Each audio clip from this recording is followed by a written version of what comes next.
শুভেন্দু অধিকারী সভা ছেড়ে ফেরার পথে বিজেপি কর্মীদের ওপর হামলার ঘটনা ঘটেছে, সেই ছবি আপনাদের সামনে রাখবো। শুভেন্দু অধিকারী আজকে সভা ছিল, সেই সভা সেরে যখন ফিরছেন তখন এই ঘটনা ঘটেছে মালদা রতুয়ায়। বিজেপি কর্মীদের ওপর হামলার ঘটনা ঘটেছে।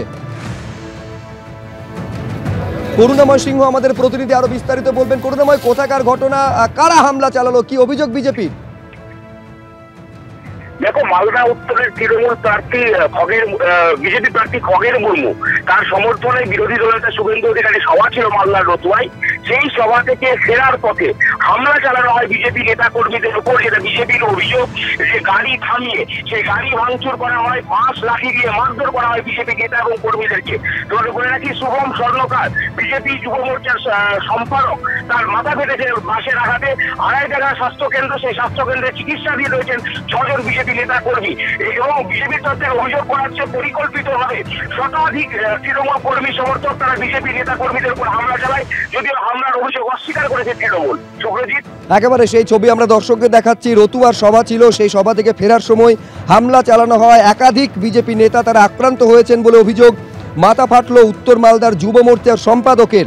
বাঁশ লাঠি নিয়ে গাড়িতে হামলা চালানো হয়। 6 জন বিজেপি নেতাকর্মী তারা আহত হয়েছেন। তৃণমূলের বিরুদ্ধে হামলার অভিযোগ তুলেছে বিজেপি।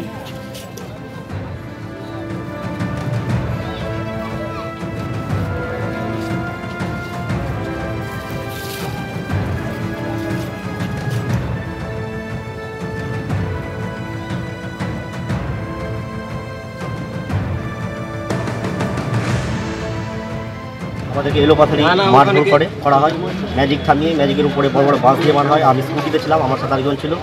একটা বাস প্রথমে আমার মাথায় পড়ে, আর আরেকবার বাঁচাতে গেছি তো আমার হাতে পড়েছে, গিয়ে তখন আমি ওখানে পড়ে থেকে যাই। তখন আমার পরবর্তী কার্যকর্তারা পিছনে ছিল, তারা আমাকে হসপিটালে নিয়ে আসে। কতজন মিলে মারধর করেছে? ছিল প্রায় 100 খানেকের উপরে।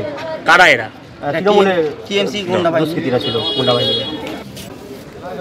সেই ছবি আপনারা দেখতে পাচ্ছেন যে বিজেপি কর্মী তিনি আক্রান্ত হয়েছেন, একাধিক বিজেপি নেতা তারাও আক্রান্ত হয়েছেন, মাথা ফেটে গিয়েছে।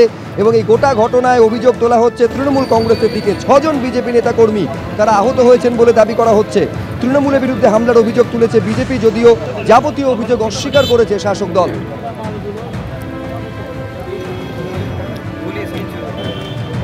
পুরো ঘটনাটাই মিথ্যা এবং সাজানো। এই ধরনের কোনো ঘটনা সেখানে ঘটেনি। শুভেন্দু অধিকারীর জনসভায় কোনো মানুষজন যায়নি, লোকজন হয়নি। সেই জন্য তৃণমূলকে বদনাম করার জন্য বিজেপির মানুষরা এভাবে বদনাম রটানোর চেষ্টা করছে। ভোটের মুখে তৃণমূলে যোগ দিলেন 2014 সালের বর্ধমান পূর্ব কেন্দ্রের বিজেপির প্রার্থী সন্তোষ রায়। বিজেপিকে জমিদারদের দল বলে আক্রমণ করে দল ছাড়লেন তিনি। তৃণমূলে যোগ দিলেন রাজ্য বিজেপির কার্যনির্বাহী কমিটির সদস্য সন্তোষ রায়। মন্ত্রী স্বপন দেবনাথের হাত থেকে তুলে নিলেন তৃণমূলের পতাকা। চোরেদের দলে যোগ দিয়ে ভালো থাকতে গেছেন কটাক্ষ করেছেন বিজেপির প্রার্থী অসীম সরকার।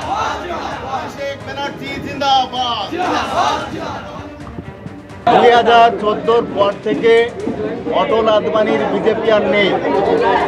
বর্তমান এক ঔদ্ধত্য সম্পূর্ণ জমিদারি এবং কর্পোরেট ব্যবসায়ী কোটিপতিদের বিজেপিতে পরিণত হয়েছে, যেখানে আমাদের মতো নিঃস্বার্থ সংগ্রামী আদর্শ নীতিনিষ্ঠ নেতৃত্বের থাকার কোনো জায়গা নেই, কোনো মূল্য নেই। ওদের দৃষ্টিতে আমাদের কোনো সম্মান নেই। মাননীয় মুখ্যমন্ত্রী মমতা ব্যানার্জির এই সার্বিক উন্নয়নকে দেখে, তার সুযোগ্য নেতৃত্বকে দেখে, বর্তমান যুগের যুবা নেতা মাননীয় অভিষেক ব্যানার্জির সুপারদর্শী সুদক্ষ নেতৃত্বকে দেখে আমি সত্যিই প্রভাবিত, অনুপ্রাণিত। এবং বাংলা এবং বাংলার মানুষের স্বার্থে যদি দাঁড়াতে হয়, রাজনৈতিক কর্মী হিসাবে কাজ করতে হয়, আমার বিচারে তৃণমূলের বিকল্প আমি দেখিনি। বাংলাকে বাঁচাতে তৃণমূলের পাশে থাকা দরকার। আমাদের মতো প্রত্যেকটা বিবেক সম্পন্ন নেতৃত্বের থাকা দরকার।